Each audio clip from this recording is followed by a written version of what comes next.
ജോലിക്ക് പോവാനായി ബസ് സ്റ്റോപ്പിൽ നിൽക്കുന്ന സമയത്താണ് ഒരു ബൈക്ക് സീതയുടെ മുന്നിലൂടെ വളരെ പതുക്കെ പോയത്.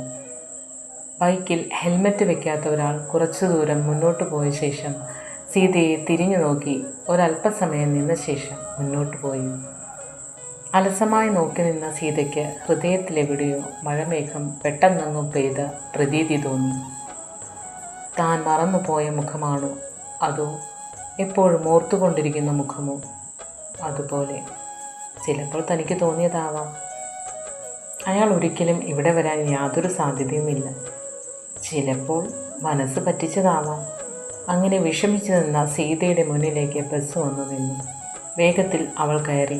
മധ്യഭാഗത്തായി ഇരിക്കാൻ സീറ്റും കിട്ടി. ചിന്തകൾ നൂലഴിഞ്ഞു വീണ പട്ടം കണക്കെ അവളെ മൂടി. ബസ് സ്റ്റോപ്പിൽ ഇറങ്ങി ഓഫീസ് ലക്ഷ്യം വെച്ച് നടക്കുമ്പോഴാണ് ബസ് മുന്നിലൂടെ പോയത്.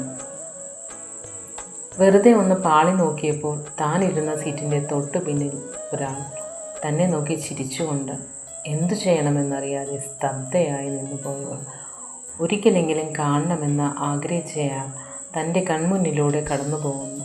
ഒരുപാട് കാര്യങ്ങൾ തിരക്കാനുണ്ടായിരുന്നു. പക്ഷേ അതൊന്നും തനിക്ക് സാധിച്ചില്ല. കുറച്ചു നേരം അങ്ങനെ നിന്നുപോയ സീതയെ ഓഫീസിലെ ശാലിനി തോളിൽ തട്ടി എന്താ ഇവിടെ നിന്നു പോയതെന്ന് ചോദിച്ചുകൊണ്ട് കൈ പിടിച്ചു മുന്നോട്ട് നടന്നു. അത് സീതയ്ക്ക് ബോധതലം തിരിച്ചെടുക്കാൻ സഹായിച്ചു. ഒന്നുമില്ല എന്ന് മറുപടി പറഞ്ഞ് അവൾ ശാലിനിക്കൊപ്പം ഓഫീസിൽ ചെന്നു സീറ്റിലിരുന്ന് ജോലിയിൽ വ്യാപൃതയാകാൻ ശ്രമിച്ചു. എങ്കിലും ഇടയ്ക്ക് കുറേ ചോദ്യങ്ങളുമായി അയാൾ മുന്നിലേക്ക് വന്നു. 1 മണി കഴിഞ്ഞാണ് സീത ഊണ് കഴിക്കാനായി എണീറ്റത്. ഇന്നവൾ ചോറ് കൊണ്ടുവന്നിരുന്നില്ല. ക്യാൻറ്റീനിൽ ഭക്ഷണം കഴിക്കാൻ ശാലിനിയുമായി ചെന്നു. ഭക്ഷണം കഴിക്കുന്നതിനിടയ്ക്ക് ഒരു കൊറിയർ അവൾക്കായി വന്നു. ഭക്ഷണം കഴിച്ച് വേഗത്തിൽ ആരോടും ഒന്നും പറയാതെ സ്വന്തം ഇരിപ്പിടത്തിലേക്ക് അവൾ പോയി. അവിടെ ചെന്ന് തനിക്ക് വന്ന കൊറിയറിൽ എന്താണെന്ന് അറിയാനുള്ള കൗതുകം വളരെയേറെ ആയിരുന്നു. അവൾ സശ്രദ്ധം ആ പാക്കറ്റ് പൊട്ടിച്ചു. വെള്ള കവറിനുള്ളിൽ ഒരു ബോക്സും അതിനു മുകളിൽ വെള്ള പേപ്പർ മടക്കി വെച്ചിട്ടുമുണ്ടായിരുന്നു. ആ പേപ്പർ വളരെ ഉത്സാഹത്തോടെ തുറന്നു നോക്കി. അതിൽ ഇങ്ങനെ എഴുതി: പ്രിയ സീത, നിന്നെ എനിക്ക് അറിയണമെന്ന ആഗ്രഹമുണ്ട്. അതിലുപരി നിന്നെ നേരിൽ കണ്ട് സംസാരിക്കണമെന്നുമുണ്ട്.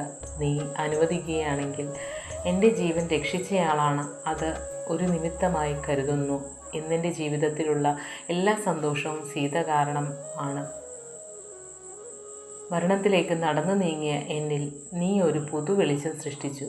ഒരുപാട് അന്വേഷിച്ചു. നേരിൽ കാണുകയാണെങ്കിൽ എല്ലാം പറയാം. സസ്നേഹം, സേതുരാഘവൻ. Phone number. സീത ആ കത്ത് എത്ര വട്ടം വായിച്ചു എന്നറിയില്ല.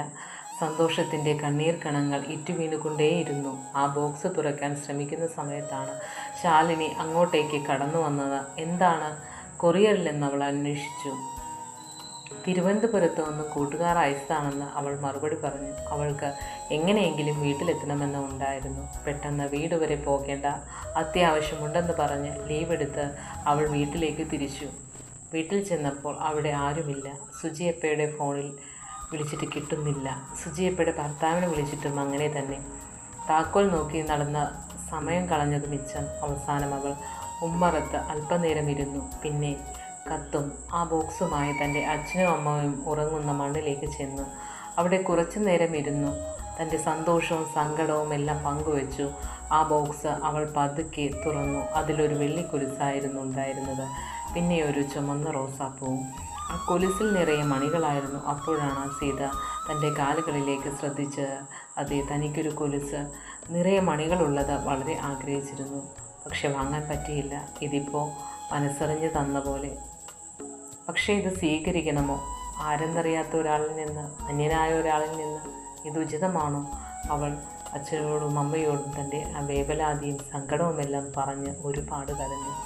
മുഖം കാൽക്കളിലേക്ക് ചായച്ച് കുനിഞ്ഞിരുന്ന് വിതുമ്പുന്ന അവളുടെ ദേഹത്തേക്ക് എന്തോ വീഴുന്ന പോലെ അവൾക്ക് തോന്നി. കണ്ണു തുറന്ന് നോക്കുമ്പോൾ നിറയെ അരിമുല്ലപ്പൂക്കളാണ്.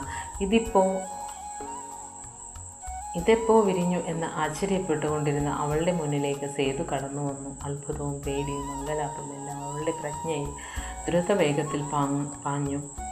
അവൾ ചാടി എണീറ്റു. മുന്നോട്ടാഞ്ഞ് വീഴാൻ പോയ അവളെ സേതു തൻ്റെ കൈകൊണ്ട് പിടിച്ചു. സീത നിന്ന് വിറയ്ക്കുകയാണ്. സേതു അവളെ പിടിച്ച് ഇരുത്തിയിട്ട് സമാധാനമായിട്ടിരിക്കാൻ പറയുന്നുണ്ട്. അവൾ അല്പനേരം കണ്ണുകൾ അടച്ച് ദീർഘനിശ്വാസം വിട്ട ശേഷം സേതുവിനോട് സംസാരിക്കാൻ തുടങ്ങി. പലതും ചോദ്യങ്ങളായിരുന്നു, വ്യസനങ്ങളായിരുന്നു.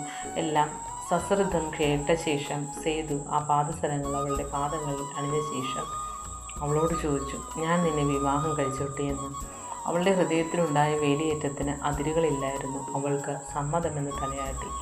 അവൻ അവളെ തൻ്റെ ദേഹത്തോട് ചേർത്ത് നിർത്തിയിട്ട് പറഞ്ഞു, എൻ്റെ പ്രാണനെ സംരക്ഷിച്ച നിനക്കായി ഞാനത് തരുന്നു.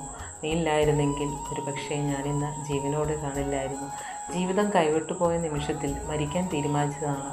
ജീവിതത്തിൽ മികച്ച തീരുമാനങ്ങൾ എടുത്തിട്ടും പകച്ചുപോയ സന്ദർഭത്തിൽ അത് അനിവാര്യമാണെന്ന് തോന്നിപ്പോയി. തെറ്റാണ്. പക്ഷേ സീത, ഞാനൊന്ന് പറഞ്ഞു കൊള്ളട്ടെ, അതിലൊരു ശരിയും സത്യവും ഉണ്ടായിരുന്നു. അതുകൊണ്ട് മാത്രം നീ എൻ്റെ ജീവനായി എൻ്റെ മുന്നിൽ നിൽക്കുന്നു. അല്ലായിരുന്നെങ്കിൽ നമ്മൾ ഒരിക്കലും കണ്ടുമുട്ടാത്ത 2 യാത്രക്കാർ മാത്രമാകുമായിരുന്നു. സീത ഇടയ്ക്ക് കയറി ചോദിച്ചു, ആത്മഹത്യയെപ്പറ്റി ചിന്തിക്കാനുള്ള കാരണം എന്തായിരുന്നുവെന്ന്. സേതു പറഞ്ഞു, ജോലിയില്ലാതെ അലയുകയായിരുന്നു. ഒന്നും ശരിയാകാതെ വന്നപ്പോൾ സമ്മർദ്ദമായി. പക്ഷെ മരിക്കാൻ തീരുമാനിച്ചതിൻ്റെ പിറ്റേ ദിവസം എനിക്ക് ജോലിക്കായുള്ള അറിയിപ്പും വന്നു. ഞാനിപ്പോൾ വില്ലേജ് എക്സ്റ്റൻഷൻ ഓഫീസറായി നിങ്ങളുടെ കുട്ടനാട്ടിൽ ജോലി ചെയ്യുന്നു. അവൾക്ക് അത്ഭുതമായി. എന്നിട്ട് എന്നെ കാണാൻ വന്നിട്ടുണ്ടായിരുന്നു? നിന്നെപ്പറ്റി ഞാൻ അന്വേഷിച്ചായിരുന്നു. നിൻ്റെ തിരുവനന്തപുരം ഓഫീസിൽ നിന്ന് അഡ്രസ്സും വാങ്ങിയിരുന്നു. ഇവിടെ ഞാൻ വന്നതിൻ്റെ പിറ്റേ ദിവസം തന്നെ ഞാൻ നിന്നെ തിരഞ്ഞിരുന്നു. ആ തൊടിയുടെ അപ്പുറത്താണ് ഞാൻ വാടകയ്ക്ക് താമസിക്കുന്നത്. നിൻ്റെ അഡ്രസ്സ് കിട്ടിയ ശേഷം ഞാൻ എല്ലാ ദിവസവും നിന്നെ കാണാറുണ്ട്. നിന്നെ ദൂരത്ത് നിന്ന് കാണുമ്പോഴൊക്കെ അടുത്ത് വന്ന് സംസാരിക്കണമെന്ന് അതിയായി തോന്നാറുണ്ടായിരുന്നു. നീ എങ്ങനെ പ്രതികരിക്കുമെന്ന് എനിക്കറിയില്ലായിരുന്നു. പക്ഷേ നീ എന്നെ സ്നേഹിക്കുന്നുണ്ടെന്ന് പതിയെ ഞാൻ അറിഞ്ഞു. അതാണ് നിനക്ക് കൊറിയർ അയച്ചതും ഇന്നിവിടെ വരാൻ സാധിച്ചതും. അവൾ അത്ഭുതത്തോടെ അവൻ്റെ കണ്ണുകളിലേക്ക് നോക്കി. എങ്ങനെയാണ് ഇദ്ദേഹം അത് മനസ്സിലാക്കിയതെന്ന് ചോദിച്ചു. ആ ചോദ്യം മനസ്സിലാക്കിയ മട്ടിൽ അവൻ പറഞ്ഞു, നീ നിൻ്റെ ഈ സങ്കടം പറഞ്ഞത് ആരോടാണ്? അവരാണ് എന്നോട് ഇത് പറഞ്ഞത്. അവളപ്പോൾ താഴെ തൻ്റെ അച്ഛനെയും അമ്മയെയും നോക്കി. അപ്പോൾ അവൻ അവളുടെ കൈകളിൽ മുറുകെ പിടിച്ചു. അവൾ അവൻ്റെ നെഞ്ചോട് ചേർന്ന് ആർത്തലച്ചു കരഞ്ഞു. ജീവിതം കൈവിട്ടുപോയ 2 പേരുടെ സങ്കടങ്ങൾ അവിടെ പെയ്തൊഴുകുകയായിരുന്നു. അപ്പോൾ അരിമുല്ലപ്പൂവുകൾ അവർക്ക് മീതെ അടർന്നു വീണുകൊണ്ടേയിരുന്നു.